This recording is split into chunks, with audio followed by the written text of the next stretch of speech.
Business communication अपना chapter number 7 चल रहा था, ई कॉरेस्पॉन्डेंस, और उसमें लास्ट कुछ टॉपिक्स पेंडिंग बचे हुए हैं, तो वो देख लेते हैं, कंटिन्यू करते हैं यहाँ से।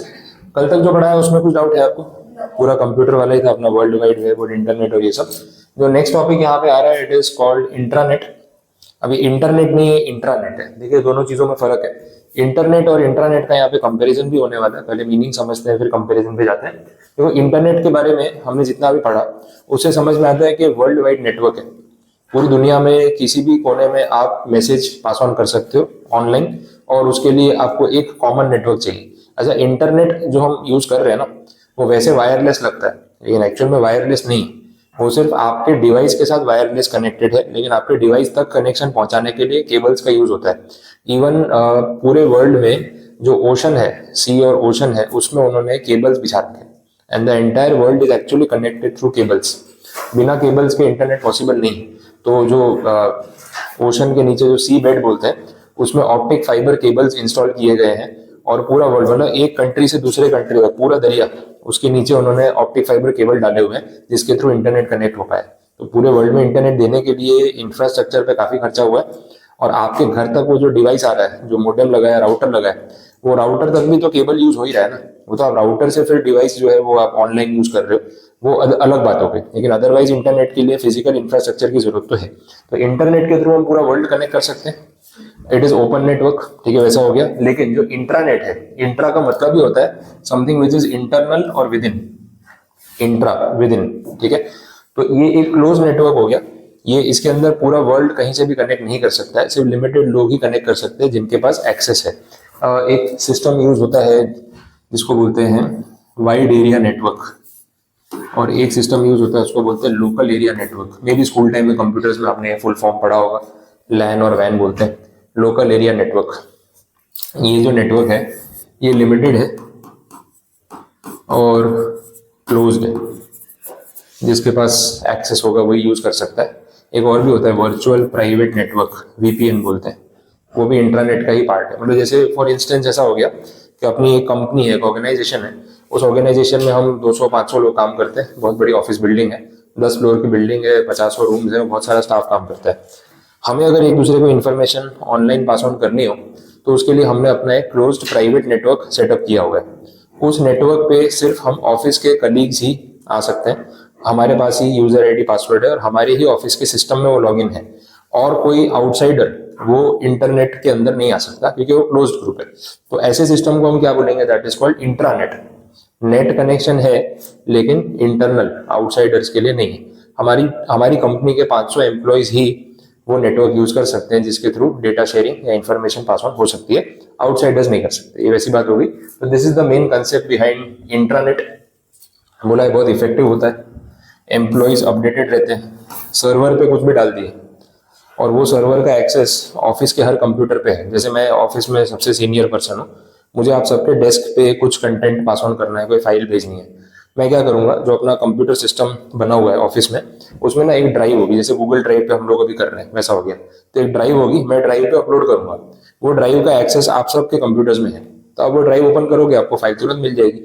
तो ड्राइव एक सर्वर हो गया, क्लाउड, जहां से आपके सबके सिस्टम में वो चीजें जो है वो पास ऑन हो सकती है। तो ये इंटेंशन है।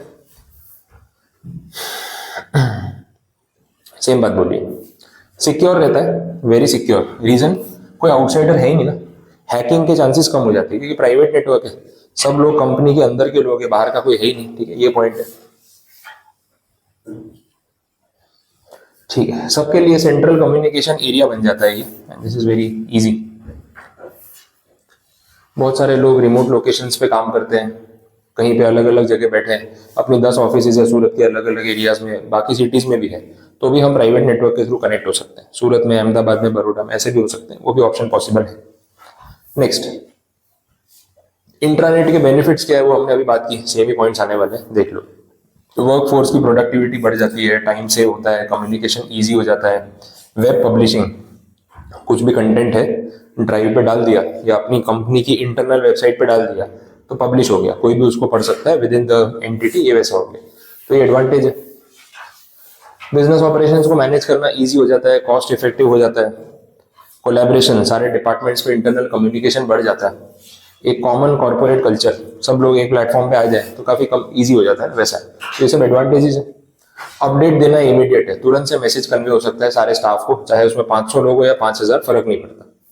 और अलग अलग कंप्यूटर्स सिस्टम्स भी बने हुए हैं, तो जो कंप्यूटर का आर्किटेक्चर है कि हमने कैसे नेटवर्क सेटअप किया है वो भी डिस्ट्रीब्यूट हो जाता है, क्योंकि एक सर्वर होगा और एक बाकी सारे बहुत सारे डिवाइस होंगे, तो सब पे डेटा शेयरिंग हो सकता है वैसा। ये पॉइंट है। फिर इन्होंने एक कंपैरिजन किया बिटवीन इंटरनेट एंड इंट्रानेट। अब क्योंकि आपको दोनों चीजों का मीनिंग पता है तो आप डिफरेंस बिटवीन आराम से समझ सकते हो कि दोनों में डिफरेंस क्या है। इंटरनेट जो है वो अलग अलग नेटवर्क्स को कनेक्ट करने में काम आता है, इंट्रानेट प्राइवेट होता है, ये हमने बात देखी। यहाँ पे मल्टीपल यूजर्स होंगे, यहाँ पे लिमिटेड यूजर्स होंगे, ठीक है। ये साइमल्टेनियसली वर्ड ऊपर आना चाहिए था, फॉर्मेटिंग का थोड़ा एरर है। मल्टीपल यूजर्स, लिमिटेड यूजर्स, थोड़ा अनसेफ हो सकता है, हैकिंग का थ्रेट है, ये सेफ रहेगा। एक से ज्यादा विजिटर्स हो सकते हैं, इंटरनेट में कितने भी लोग काम कर सकते हैं, इंट्रानेट में लिमिटेड नंबर ऑफ विजिटर्स होंगे क्योंकि सब इंटरनल लोग हैं। ये पब्लिक नेटवर्क है, प्राइवेट नेटवर्क है, यहाँ कोई भी एक्सेस कर सकता है, यहाँ हर कोई एक्सेस नहीं कर सकता है, वैसा हो गया। जैसे आपका वाईफाई है घर का, तो जिसके पास पासवर्ड है वो यूज कर सकता है ना, तो kind of a close network हो गया वैसा। हाँ, फिर एक आया extra net. This is something different, इसको थोड़ा समझने की कोशिश करते हैं। एक्स्ट्रा नेट क्या है? देखो, एक चीज है इंट्रानेट, एक हमने देखा इंटरनेट, और एक बीच में है एक्स्ट्रानेट। वैसे समझ लो, इंटरनेट, ये सॉरी इंट्रानेट जो है this is internal closed private, यही था। इंटरनेट जो है that is external public open, ये चीज है। इसके बीच का एक वजन एवरेज है इसका। एक्स्ट्रानेट जो है इन दोनों का कहीं ना कहीं कॉम्बिनेशन है। फर्क क्या है? इंट्रानेट में हमने देखा सिर्फ with in the company, company का स्टाफ ही इसको यूज कर सकता है।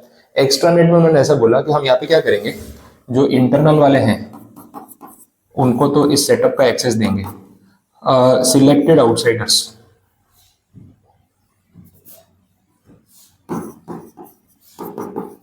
सिलेक्टेड आउटसाइडर्स को भी एक्सेस देंगे, सबको नहीं, अगेन पब्लिक नहीं, कोई भी एक्सेस कर सकता है। आउटसाइडर्स में से हम जिसको एक्सेस प्रोवाइड करेंगे ना, वो हमारे नेटवर्क पे ज्वाइन हो सकता है। अब ये सिलेक्टेड आउटसाइडर्स में यूजुअली पता है कौन होते हैं?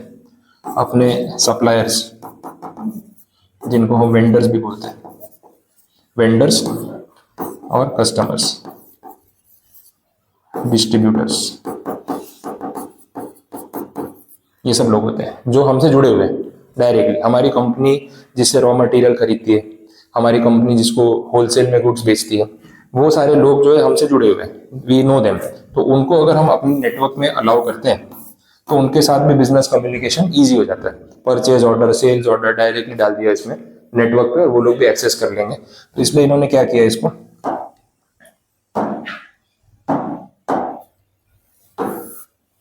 तीन कैटेगरी में से हमने बांट दिया, इंट्रानेट, इंटरनेट और बीच में एक्स्ट्रानेट, उसका एवरेज। अब बात समझ आ रही क्या है? तो ये कंसेप्ट आपको पता चल गया होगा। कुछ लिखना है इसमें, नोट करना है तो कर लो।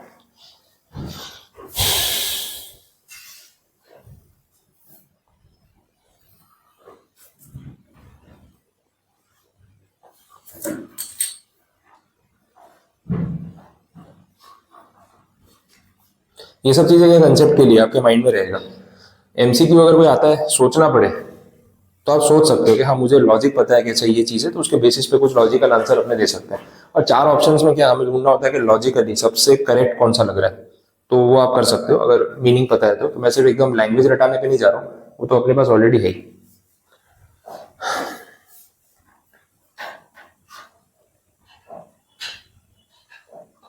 बोलो, कुछ पूछना? क्लियर यहां तक पता चला? अब देखें वापस थियरी पे आ जाए। हो गया, नोट कर लिया?